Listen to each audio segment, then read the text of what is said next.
Hi everyone, আসসালামু আলাইকুম। কেমন আছেন সবাই? আশা করি ভালো আছেন। এখনও যারা আমার চ্যানেলটিকে সাবস্ক্রাইব করেননি তারা একটু কষ্ট করে সাবস্ক্রাইব করবেন। এখন চলুন বেশি কথা না বাড়িয়ে গল্পে ফেরা যাক। দিন যত এগুতে থাকে মিহির তত ভয় বাড়তে থাকে। তার আম্মুও তো তাকে দেখে যেতে পারল না। সেও কি পারবে না যাকে এত মাস ধরে পেটে বড় করছে? তার সাথে কি তার কিছু সময় পার করতে পারবে না? সায়নকে দেখলে আরও কষ্ট লাগে। লোকটা তাকে কতটা ভালোবাসে, সে না থাকলে সায়ন ভালো থাকবে তো? পেটের ভেতরে বাবুর নড়াচড়া অনুভব করলে আবারও মনটা ভালো হয়ে যায়। মনে হয় তার মন খারাপ অনুভব করে হয়তো বাবু তাকে সান্ত্বনা দিচ্ছে। পেটে হাত দিলে এক অন্যরকম অনুভূতি হয়। সেও তো এখন মা, তার মাঝে আরও একটা প্রাণ বেড়ে উঠছে। প্রথম দিকে মিহি একটু দুষ্টুমি করলেও এখন একদমই করে না, খুব সাবধানে থাকে। কারণ তার কিছু হলে যে তার বাবুর বেশি কষ্ট হয়। কে এত ভাবছিস বসে বসে? সানা, আমার কিছু হয়ে গেলে আমার বাবুটাকে তুই দেখে রাখবি তো? ঠিক যেমন আমার বড় আম্মু আমাকে ভালোবাসা দিয়ে বড় করেছে। মাথা কি ঠিক আছে তোর? এসব কি উল্টাপাল্টা চিন্তা মাথা থেকে ঝেড়ে ফেলতো। আজকাল খুব ভয় হয় রে। একদম ভয় পাবি না, আল্লাহর উপর ভরসা রাখ, যা হবে ভালো হবে। ভাগ্যের ওপরে বিশ্বাস আমার সব সময় আছে। সানার বিয়ে হয়েছে 2 মাস হলো। রিয়ান এক প্রকার তাড়াহুড়ো করে বিয়ে করেছে। এভাবে দুজন দুই জায়গায় থাকতে তার ভালো লাগে না। তাই এক প্রকার লাজ লজ্জা ভুলে সোজা বাবা মাকে বলে দ্রুত বিয়ে করিয়ে দিতে। রিয়ানের তাড়াহুড়োয় পারিবারিকভাবেই তাদের বিয়ে দেয়া হয়। সানাকে নিয়ে মিহিও অনেক দুষ্টুমি করেছিল যে রিয়ান আর তার তর সইছে না, তাই তো তাড়াতাড়ি বিয়ে করে নিয়েছে। সানার সে কি লজ্জা, মিহির কথায় সত্যি হয়েছে। আগে তো সবাই মিহির খেয়াল রাখতো, এখন সানাও সাথে যুক্ত হয়েছে, সব সময় মিহির খেয়াল রাখে। আশাও বিয়ের পর বেশ ভালোই আছে, মাঝে মাঝে বাড়িতে চলে আসে।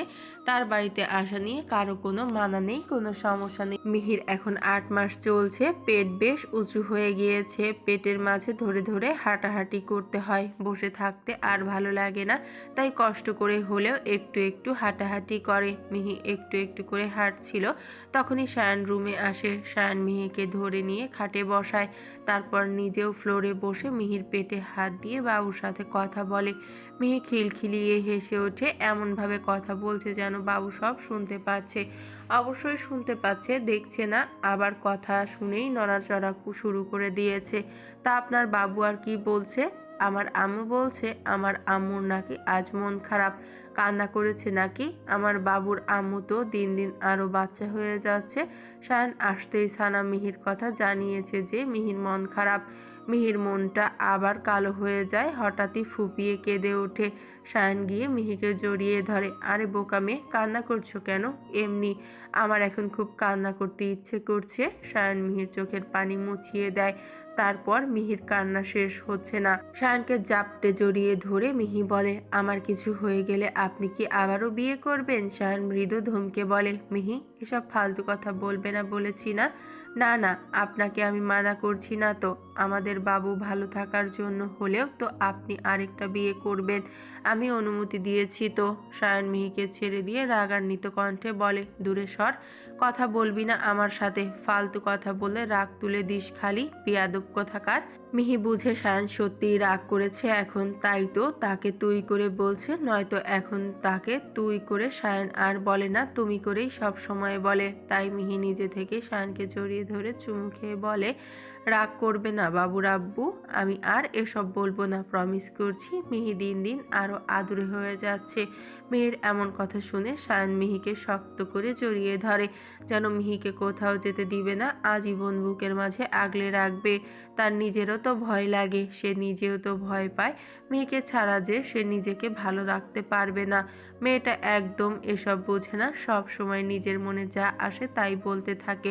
হঠাৎই মিহি একটু ব্যথার শব্দ করে উঠলে সায়ন অস্থির হয়ে বলে, কি হয়েছে মিহি, ব্যথা পেয়েছো? কোথায় ব্যথা পেয়েছো? আমি কি বেশি শক্ত করে জড়িয়ে ধরেছি নাকি? আরে না, আপনাকে রাগিয়েছি বলে আপনার বাবু আমাকে শাস্তি দিল, টুক করে লাথি দিয়ে বসেছে। সায়ন হেসে মিহির পেটে হাত বুলিয়ে বলে, দেখেছো মেয়ে আমার এখনই বাবা ভক্ত হয়ে গিয়েছে। ফিয়ার দি ডাবল সায়ন। হুম এ আপনাকে ভয় পাই না আমি। দুটো মিলে দুষ্টুমি করলে দুটোকেই কান ধরে দাঁড় করিয়ে রাখবো। আগে থেকে জানিয়ে দিচ্ছি, সাবধান হয়ে যান। আয় হায়, এখন থেকেই ভয়ে কাঁপছি আমি। দুজনেই হেসে দেয়। মিহির মাঝে অনেক পরিবর্তন এসেছে। হঠাৎ হঠাৎই এটা সেটা খেতে চায়, মাঝে মাঝেই কান্না করে দেয়। কত কাহিনী করে মিহিকে সামলাতে হয় সায়নের। সকাল থেকেই মিহির পেটে একটু একটু ব্যথা করছিল, মাঝে মাঝেই বাবু লাথি দিয়ে হালকা ব্যথা করে। মিহি তেমনই মনে করেছিল, তবে ধীরে ধীরে ব্যথা বাড়তেই মিহি ভয় পেয়ে যায়। বাড়ির কাউকে না জানিয়ে আগে সোজা সায়নকে ফোন দেয়। মিহির ভীত কণ্ঠ শুনে সায়ন সাথে সাথে অফিস থেকে বেরিয়ে পড়ে। আসতে আসতে মাকে ফোন করে জানিয়ে দেয়। আসমা চৌধুরী তাড়াতাড়ি মিহির রুমে গিয়ে দেখে মিহির পেটে হাত দিয়ে বসে আছে। ব্যথায় তার চোখ মুখের রং চেঞ্জ হয়ে গিয়েছে। শিউলি আর সানাকে ডেকে নিয়ে মিহির সাথে বসিয়ে আসমা চৌধুরী প্রয়োজনীয় জিনিসপত্র গুছিয়ে নেয়। সায়ন এসেই মিহিকে কোলে নিয়ে সোজা গাড়িতে নিয়ে বসায়। ততক্ষণে মিহির ব্যথা আরও বেড়ে গিয়েছে। মিহিকে হাসপাতালে নিতেই তাকে ওটিতে নেওয়া হয়। মিহি তো সায়নের হাত ছাড়তেই চাচ্ছিল না, তবে এক প্রকার বাধ্য হয়েই সায়নকে মিহির হাত ছাড়তে হয়। এমন সময়টাতে সায়নের এক অদ্ভুত অনুভূতি হচ্ছিল, কেন যেন বুকটা ধড়ফড় করছিল।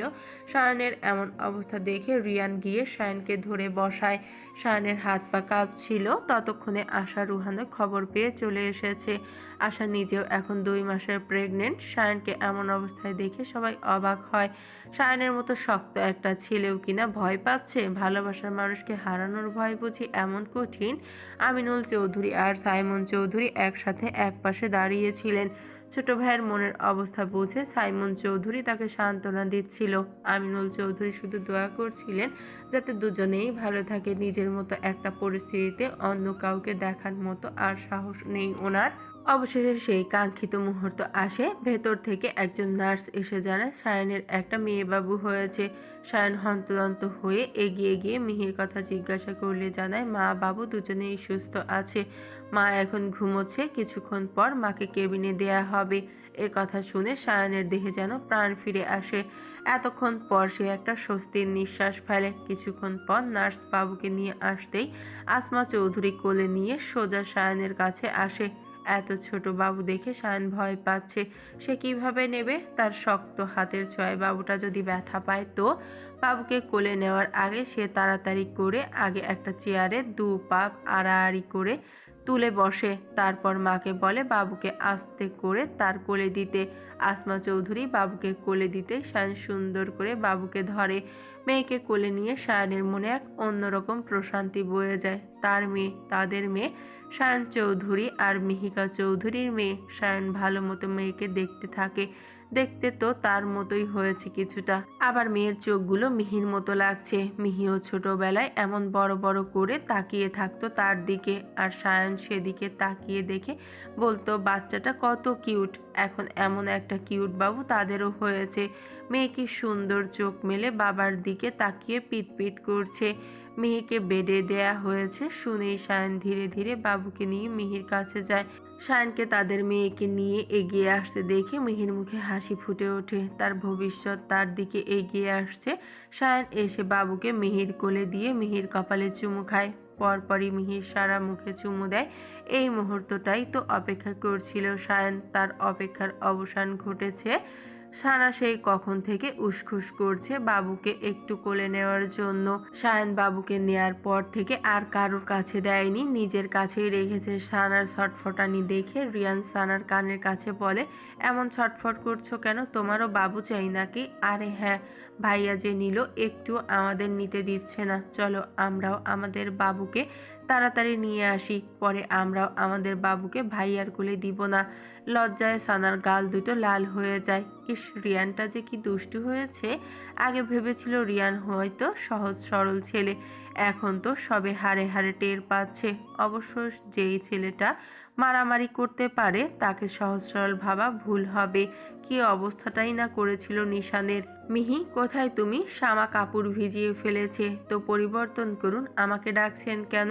আমার ভয় লাগে যদি ব্যথা পায়, এখনো অনেক ছোট। মিহি এগিয়ে এসে বাবুর কাপড় পরিবর্তন করে দিতে থাকে। হঠাৎই সায়ন বলে, মিহি, বাবুর এই ছোট্ট পা দিয়ে কি এমন লাথি দিত যে তুই ব্যথায় কান্না করে দিতি? আপনি নিজে কয়েকটা খেলে বুঝতেন কেমন লাগে।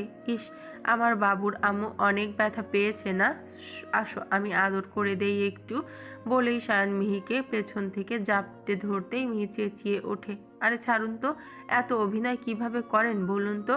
আমার ভালোবাসাকে তুমি অভিনয় বলছো? সায়নের গোমরা মুখ দেখে মিহি হেসে দিয়ে সায়নকে ধরে ঠোঁটে গভীর একটা চুমু দিয়ে বলে, শিখে নিয়েছি তো, আপনি রাগ করবেন আর আমি এভাবে আপনার রাগ ভাঙাবো। তাহলে তো আমার আরও বেশি বেশি রাগের অভিনয় করা উচিত। অভিনয় করে যদি এমন একটা মিষ্টি পাওয়া যায়, তবে এমন অভিনয় আমি সারা জীবন করে যেতে চাই। দুজনেই হেসে ফেলে। তাদের হাসি দেখে মেয়ে শামা চৌধুরী কেঁদে ওঠে। সায়ন গিয়ে মেয়েকে কোলে নিতেই মেয়ের কান্না থেমে যায়। মেয়ের মুখে হাসি দেখে মনে হচ্ছে যেন সে মনে মনে বলছে, আব্বু আমাকে রেখে আম্মুকে একটু বেশি ভালোবেসেছে, তাই তো চালাকি করে কান্না করে কোলে উঠেছি। এখন দুজনে মিলে আমাকে ভালোবাসবে। আহা, কত বুদ্ধি আমার। গল্পটি কেমন লাগলো আমাদের জানি না, আমার কণ্ঠে আপনাদের কেমন লেগেছে।